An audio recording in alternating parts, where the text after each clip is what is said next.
14/11/2025 മാതൃഭൂമി ദിനപത്രം തിരുവനന്തപുരം എഡിഷനിലെ തൊഴിലവസരം. യുവാക്കൾക്ക് തൊഴിൽ ഉറപ്പാക്കാൻ 5 ലക്ഷം പേർക്ക് സ്കോളർഷിപ്പ്. തിരുവനന്തപുരം 5 ലക്ഷം യുവക്കൾക്ക് തൊഴിൽ പരിശീലനത്തിനായി പ്രതിമാസം 1000 രൂപ വീതമുള്ള പ്രജ്വല സ്കോളർഷിപ്പ് പദ്ധതിക്ക് മാർഗരേഖയായി.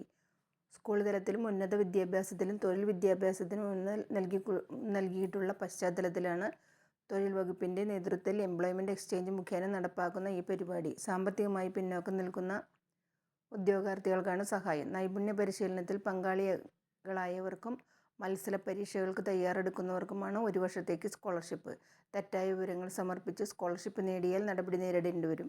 employment.kerala.gov.in എന്ന വെബ് പോർട്ടലിൽ ഓൺലൈനായി അപേക്ഷിക്കാം. അപേക്ഷകൻ്റെ വാർഷിക കുടുംബ വരുമാനം 1 ലക്ഷം രൂപയിൽ കൂടരുത്. കേരളത്തിലെ സ്ഥിരതാമസക്കാരനായിരിക്കണം. മറ്റേതെങ്കിലും സ്കോളർഷിപ്പ് ലഭിച്ചവർക്ക് അപേക്ഷിക്കാനാവില്ല. ഇടയ്ക്ക് ജോലി ലഭിച്ചാൽ തുടർന്ന് ആനുകൂല്യമില്ല.